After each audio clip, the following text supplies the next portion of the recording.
खरीदने, थोड़ा लंबी अवधि के लिए रख लें तो बढ़िया मुनाफा हो जाए अपने को, ऐसा कोई स्टॉक मिला क्या?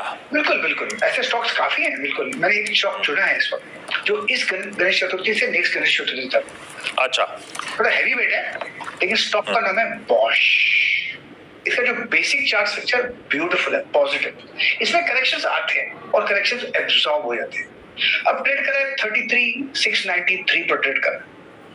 मेरा जो टारगेट है करीब 50,000 का है, मेरे ख्याल से वहां तक जाना चाहिए। स्लो चलता है, वॉल्यूम्स कम होते हैं, लेकिन ये स्टॉक सेफ है। बाय ऑन टिप्स लेना है तो 33,000 का स्टॉप लगाकर चले, 33, 32 का स्टॉप लगाकर चले, एक अच्छा आपको मिल सकता है 50,000 तक। पेशेंस रखिए, जैसे एमआरएफ था वैसे ही स्टॉक है, पैसा दे जाएगा, सेफ है, वॉल्यूम्स कम होते हैं। एमआरएफ जैसा स्टॉक है, पैसा दे जाएगा आपको। 32,000 का एक स्टॉप लॉस रखें, 50,000 तक के टारगेट रखें। मानस, आपका मुनाफे का मोदक? तो देखिए अनुज जी, इन्फोसिस इनकी पे खरीदारी करने की राय रहेगी। पैटर्न बहुत क्लियर है, चार्ट्स पे हाई टॉप हायर बॉटम का ट्रेंड है। इंपॉर्टेंट ये है कि स्टॉक ने अपने 2022 के हाईज को भी ब्रीच कर दिया, उसके ऊपर निकला है। मेरे ख्याल से हर करेक्शन पे खरीदारी करनी है।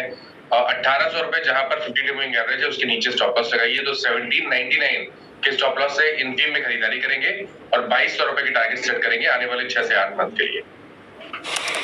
ओके, इन्फोसिस। सतपुते साहब, रडार पे कौन सा अगले गणेश चतुर्थी तक जो बढ़िया कमाई करा जाए?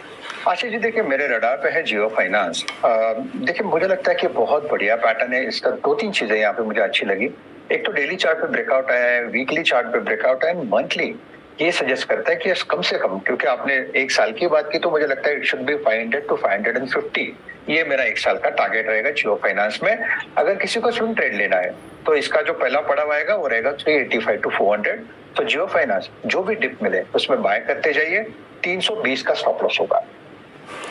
ओके, जियो फाइनेंस, सतपुते साहब का डिस्क्लेमर। इस चैनल और इस चैनल के प्रमोटर्स और जियो फाइनेंशियल सर्विसेज के प्रमोटर्स सेम है, तो इंडिपेंडेंट फाइनेंशियल एडवाइजर से भी कंसल्ट करिए। शिल्पा जी, आपका मुनाफे का मोदक में? जी आशीष जी, मुझे यहाँ पे डाबर अच्छा लग रहा है। डाबर अच्छे बेस में है, यहाँ पे 650 के अराउंड स्टॉक ट्रेड कर रहा है, तो हम एनी डिक्लाइंस टुवर्ड 620 भी आप बाय कर सकते हैं। 590 का स्टॉप लॉस रखिए। मुझे लगता है डाबर यहाँ से 720 से लेकर 750 के लिए एक अपसाइड मूव के लिए रेडी है। डाबर, ये हो गया शिल्पा जी का ट्रेड या आइडिया से गणेश चतुर्थी के मौके पर। अमित जी, आपका ट्रेड? अनुज जी, मुझे कोफोर्ज का स्ट्रक्चर काफी पॉजिटिव लग रहा है लॉन्ग टर्म के लिए। यहाँ पे कई दिनों बाद एक अच्छा स्ट्रक्चर अनफोल्ड हो रहा है, हाई लोस का, और जिस हिसाब से वीकली और मंथली चार्ट प्लेस्ड है, मुझे लगता है यहाँ पे 7,200 तक के टारगेट्स आ सकते हैं। स्टॉप लॉस हम लगभग रखेंगे 6,200 रुपए का। अमित जी इतनी तेज नहीं बोल रहे थे, वो फ्रीक्वेंसी मिसमैच हो रही थी, बाद में ठीक हो गया। अमित जी आप बोल रहे थे, ऐसा लग रहा है इतनी जल्दी जल्दी बोल रहे हो, कैसे बोल पा रहे हो, पर वो फ्रीक्वेंसी जरा सा फ्लक्चुएट हो रही थी। कोलकाता दूर है ना मुंबई से, एक इधर एक उधर। खैर, सावंत साहब, आपका प्रेफर्ड पिक सर, लंबी अवधि वाला?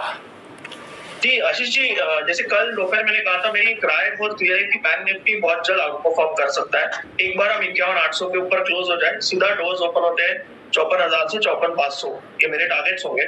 और मुझे लग रहा है यहाँ पे along with private banks, PSU banking में भी एक अच्छी मूव आ सकती है।